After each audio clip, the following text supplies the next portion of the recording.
بسم الله والحمد لله والصلاة والسلام على رسول الله أما بعد أعوذ بالله من الشيطان الرجيم بسم الله الرحمن الرحيم وإنك لعلى خلق عظيم صدق الله العظيم. السلام علیکم ورحمة الله وبرکاته. زموږ استاسو د سیرت درس ده او عنوان پکې د قریش و فعلان د مسلمانانو خلاف.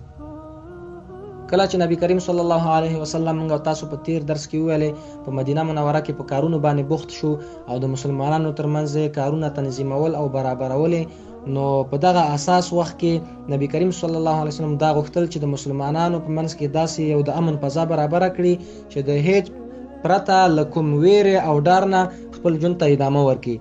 په دې وخت کې د مکې مشرکان چې د مسلمانانو سرسخته دښمنان وو، دوی د مدینه منورې مشرکانو ته، هغه مشرکان چې نبی علیه السلام د هغوی او د مسلمانانو ترمنځ تړون لاسلیک کړی و، موږ تاسې په تیر درس کې ویلې، نو دوی ته خط راولېږه او ویل چې تاسې د مسلمانانو سره جنګ وکئ. یعنې د مکې مشرکانو مدینه منورې مشرکانو ته خط راولېږه چې مسلمانانو سره جنګ وکئ او دوی وباسئ د مدینه منورې نه، او که چېرته هم دا کار ونه کړه نو تاسې به موږ ګډ د مسلمانانو سره ووژنو او ښځې او بچیان به مو اسیران کړو. نو چې کله نبی علیه السلام د دوی د پلان څخه خبر شو، راغی د مدینه منورې مشرکانو ته وعظ او نصیحت وکړه چې تاسو سره خو تړون لاسلیک کړی، نو دوی د خپلې ارادې نه بیرته پر شا شول او د نبی علیه السلام خبره یې ومنله.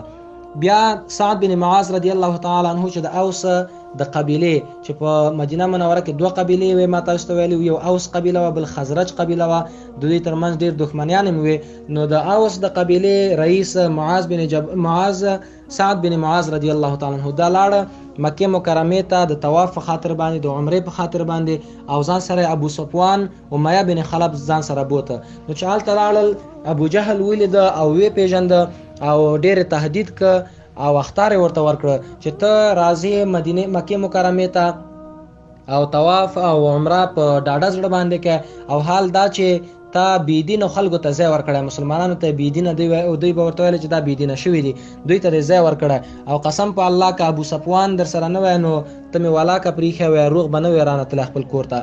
او دا اخطار ورته ورکړ چې مسلمانانو ته باید تاسې ووایئ د مدینې منوره کې چې کوم یو دي چې دوی نشي راتلی عمرې او همدارقم طواف دپاره مکې مکرمې ته نشي راتلی.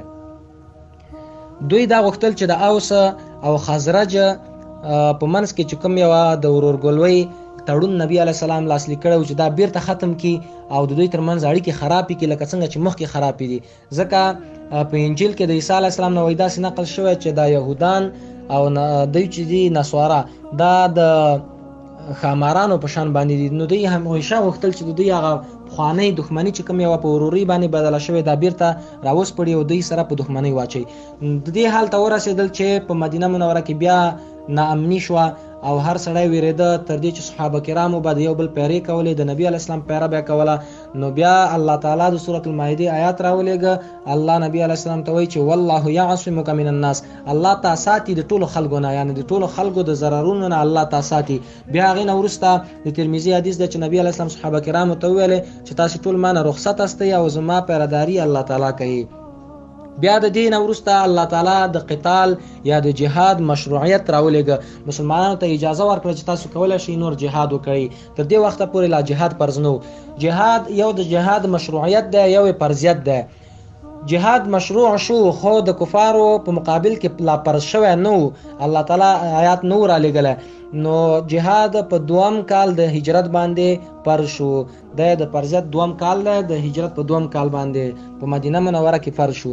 نو دې وخت کې لا جهاد فرض نه و خو مشروعیت راغلی و. نو په دې وخت کې 4 مرحلې لرودلې. لومړۍ مرحله دا وه چې الله تعالی دوی ته ویل تاسې به قریش جنگي دښمنان ګڼي، یعنی کوم یو خلک چې د قریش دي په دې مکه مکرمه کې دا به ستاسې دښمناني، که چېرته په تاسو باندې تیری وکړه تاسو سره جنګ کوو نو تاسې هم اجازه لرئ چې هغوی سره جنګ وکړئ، جهاد ورسره وکړئ.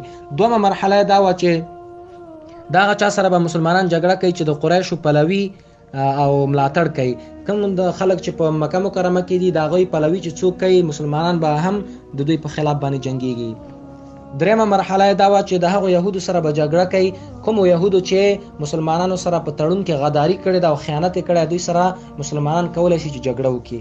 او څلورمه مرحله دا وه چې د هغو اهل کتابو سره چې نصرانیان دي مسلمانانو ته د جګړې مشروعیت ورکړل شو چې دوی سره جنګ وکړي او قتال او جهاد ورسره وکړي، یا دا چې هغوی به ورته جزیه ورکوي. کفار په دوه قسمه دي، یو ته اهلی کتاب ویل کېږي، یو ته دهریان ویل کېږي. دهریان هغه خلک دي چې هغوی بیخي الله نه مني او الله نه انکار کوي. دوی او داسې وایي چې هر څه زمانې ته منسوب کوي، چې هر څه زمانه پیدا کوي او بیرته ختموي. او دوم ډول چې پکې دی هغه اهلی کتاب دی. اهلی کتاب هغه چاته ویل کېږي چې کتاب ورکړل شوی د دوی پلارانو ته، دوی ته ورکړل شوی، د دوی پیغمبر معلومي، خو سره د هغې نه دوی کفر کړی چې هغه یهود او نصارا دي. دا دوه ډلې دي. او پنځمه مرحله دا وه د جهاد د مشروعیت په دغه وخت کې چې مسلمانان به هغه چا سره جګړه نه کوي، جنګ او جهاد به ورسره نه کوي چې اسلام دین ته داخلیږي، که یهودي او که نصراني، همدارقم که مشرک یا بل څوک، د هغه مال ځان به په امن کې وي او نور حساب به د الله تعالی سره وي. چې دوی سره جګړه نه کوي، که هغه یهودي او که نصراني او که مشرک که بل څوک، چې مسلمان سره جګړه نه کوي، دوی سره به تاسې هم جګړه نه کوئ. نو دغه 5 مرحلې په اول وختونو کې لرودلې. دې نه وروسته بیا نور انشاءالله غزاګانې دي، هغه به بیا په تیرو نور درسونو کې انشاءالله که د الله رضا وه هغه به بیا وایي. وصلی الله تعالی علی خیر.